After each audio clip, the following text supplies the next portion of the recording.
Welcome back. All right, so in honor of this being a rematch of last year's Stanley Cup final, I'm doing this completely different. I've got two boards made up. One where we'll talk about the Florida Panthers and focus on them, and then one where we'll talk about the Edmonton Oilers and focus on what the Edmonton Oilers have been able to do this year and talk about last year as well. I'm wearing Oilers because, sure, why not? Why not the Oilers? Why not this year? We'll see if that happens. And the last time we had a rematch, it was Detroit and Pittsburgh in 2009. In 2008, the more experienced Red Wings had won. 2009, the young upstart Penguins got the victory. So I figure, why not? Sure. Now, last year, the way that the Stanley Cup final started off was very much in favor of the Florida Panthers. They won Game 1 at home, 3-0. Game 2 at home, 4-1. Game 3 in Edmonton, 4-3, and then couldn't close it out. It takes till Game 7, and they won Game 7. It was a nail-biter. It was a 2-1 victory. It was a close series. And so if we get that again this year, I don't think Oiler fans want to go down 3-0 before they start getting wins. But last year's final was very unpredictable. So we'll see if we can get that kind of unpredictability this year. Now, how Florida gets here, they started off against Tampa Bay Lightning, a series they won in 5 games. And they started with a pretty big statement victory of a 6-2 win in Tampa to start things off. And then they won 2-0. So Tampa was down 2-0 going on the road, but Tampa Bay wins Game 3 5-1, and that's where the happiness for Tampa ends. Florida won Game 4 4-2, and then they went to Tampa and won 6-3. So 5-game series there. Then they played against Toronto, and this is the biggest challenge they've had in terms of taking losses.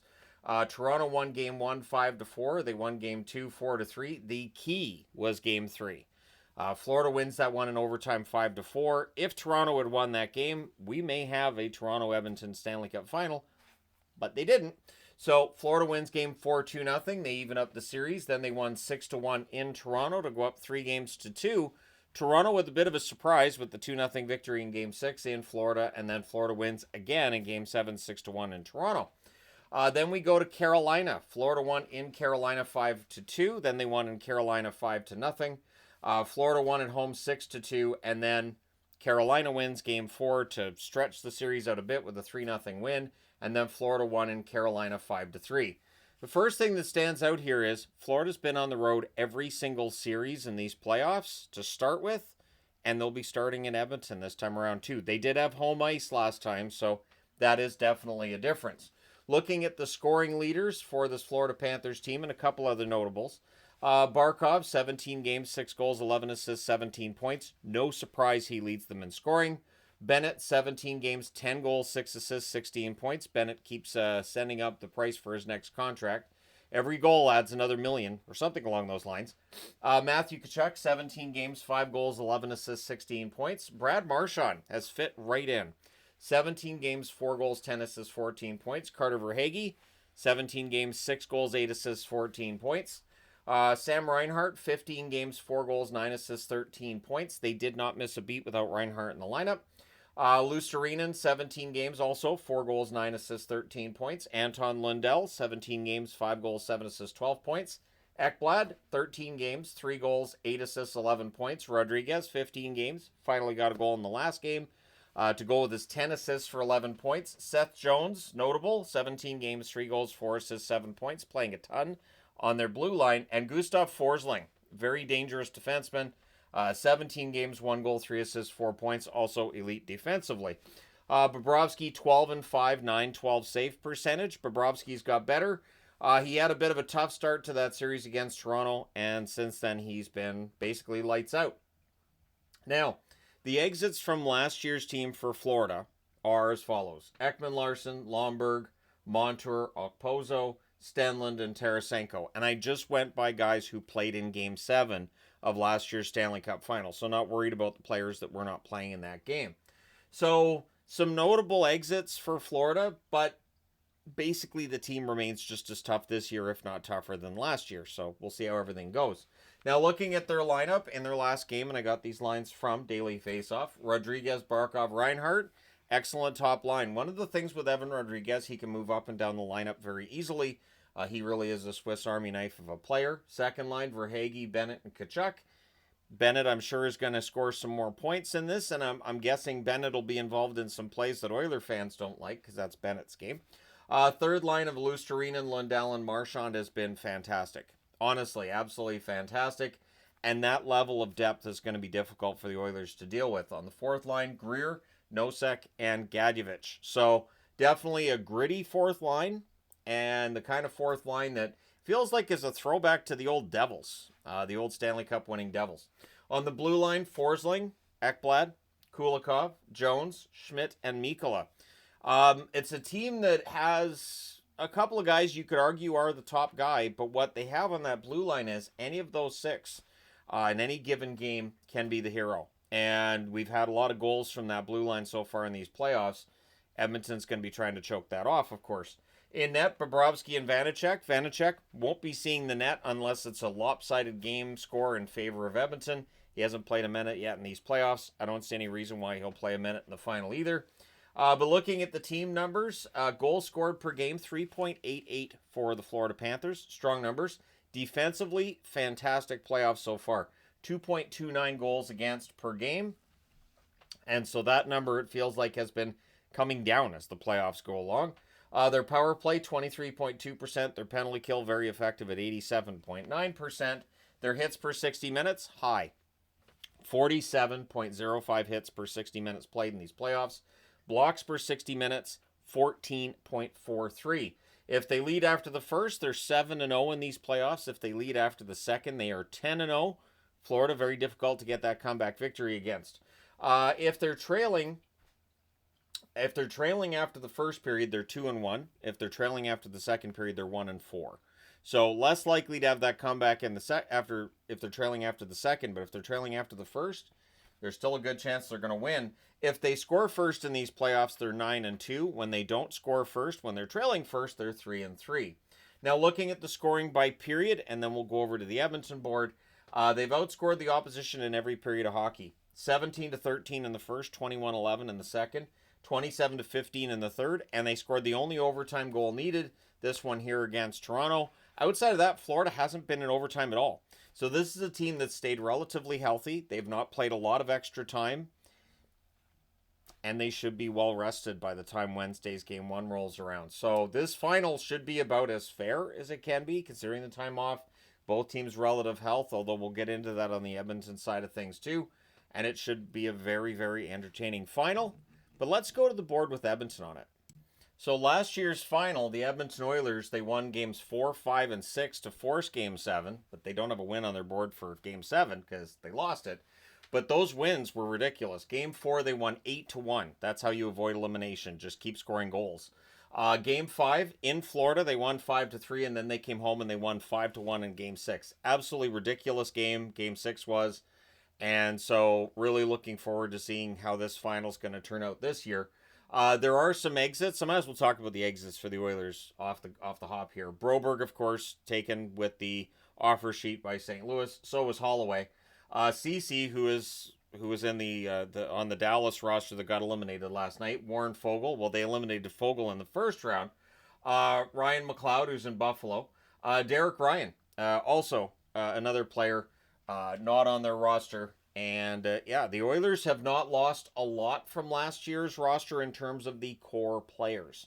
Yes, losing Holloway and Broberg absolutely hurts the long-term future and everything. But in this series, if they had Holloway and Broberg, would that make a huge difference? Maybe. Let me know your thoughts. But anyways, let's talk about how they got here. So in the first round against LA, it looked like LA was going to stomp them. 6-2 or 6-5 in game 1, 6-2 in game 2. So 2-0 lead for LA. The happiness for LA stops there. Edmonton won at home 7-4, and then they won in overtime 4-3. And then most importantly, Edmonton went into LA and did what a lot of teams couldn't do this year, and that's win. They won 3-1. And then Edmonton won at home 6-4. Bonkers game 6. The LA Kings out for the 4th year in a row at the expense of the Edmonton Oilers in the first round. And then Vegas. Edmonton went in and kind of stunned everybody, myself included. 4-2 win in Vegas, and then a 5-4 overtime win in Vegas, and that was huge. Vegas did win a game 4-3 in game 3, which it felt like might turn the series around, but Edmonton doesn't get rattled. They won the next game 3-0, and then they went into Vegas and won 1-0 in overtime.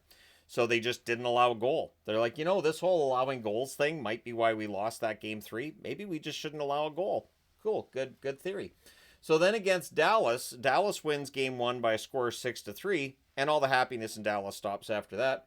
Edmonton wins 3-0. Then Edmonton goes home. They win 6-1 and 4-1 before going back to Dallas last night, getting the 6-3 win. Now, what's interesting too is notice Edmonton's been on the road to start every single series in these playoffs. This is the first time they've had a home ice advantage in the playoffs. So does that make them more likely to win, less likely to like? Your guess is as good as mine on this. This should be a fascinating series. Connor McDavid leading in scoring, not really a surprise. 16 games, 6 goals, 20 assists, 26 points. Draisaitl, 16 games, 7 goals, 18 assists for 25 points. And Ryan Nugent Hopkins, 16 games, 5 goals, 13 assists, 18 points. Evan Bouchard, 16 games, 6 goals, 11 assists, 17 points. Bouchard's had a ridiculous playoff.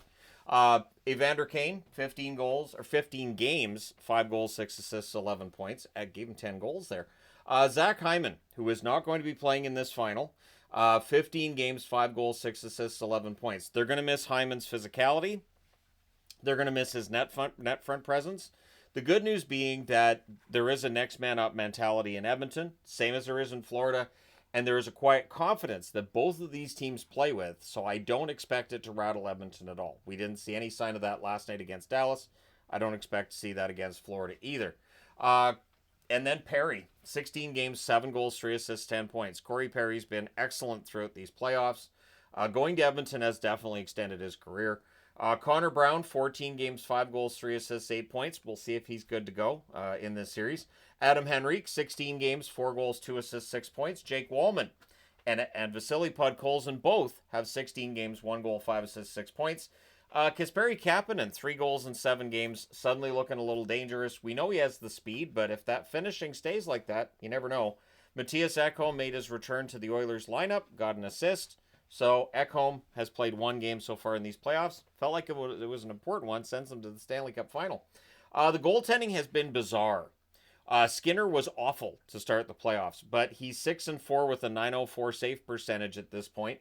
Pickard 6-0 with an .888 save percentage. So all of the discussion about Edmonton's goaltending kind of goes away again. And it is so bizarre in these playoffs how it's gone back and forth. But Skinner played excellent. He outplayed Ottinger. So Ottinger gets thrown under the bus in part because Skinner played better. And Skinner also outplayed Adin Hill in the series prior to that. Against LA, it was Pickard. Pickard gets it done. So good on Pickard, who of course got injured and now he's the backup. But kudos to Pickard for getting those 6 wins. It is rare that you see a team in the Stanley Cup final where you've got 6 wins from each goaltender. Now, this is the first time I had to look this up because I was pretty sure about this. The Oilers having home ice advantage has not happened in a very, very long time.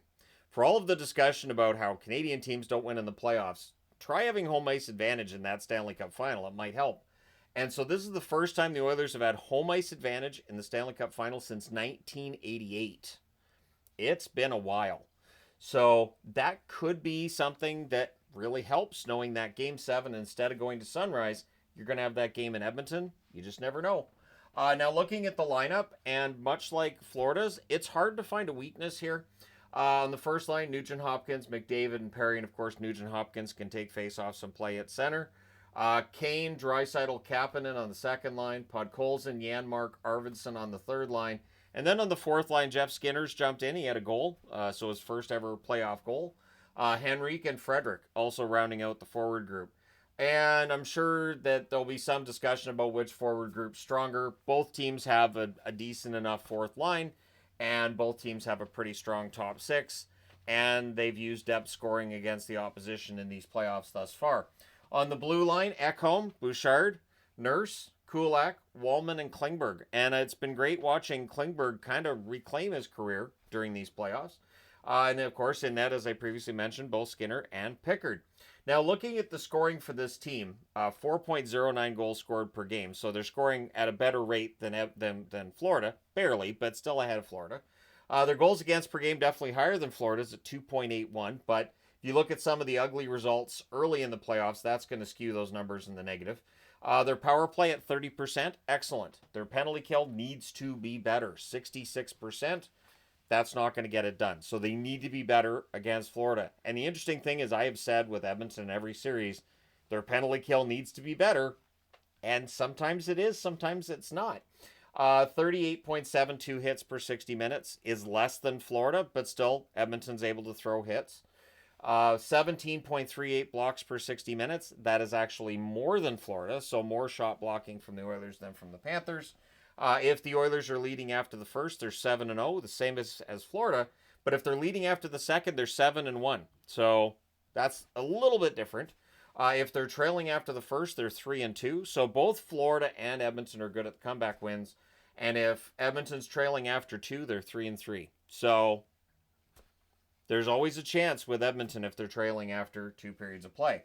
If Edmonton scores first, they're 7-2. If they don't score first and they trail first, they're 5-2. So that tells you that the Oilers not getting rattled when they trail first in these playoffs.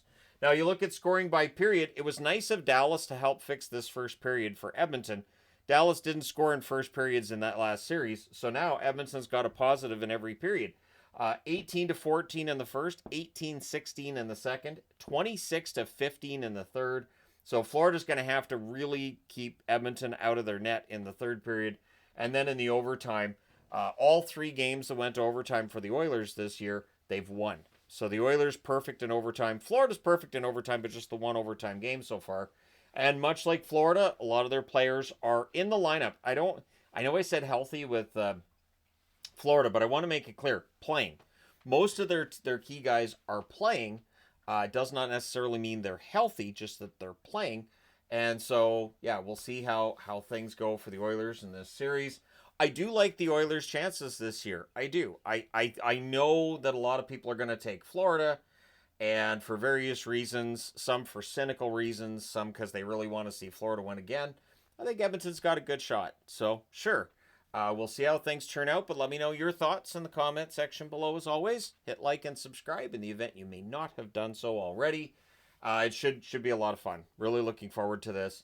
And we'll see if we get a repeat of last year or if the Oilers, who I expect to be a bit of an underdog when it comes to all the betting and everything in this, we'll see if the Oilers can pull this off. Let me know your thoughts. Hit like and subscribe if you've not done so already. Thank you guys so much for all your support as always. I will talk to you again soon.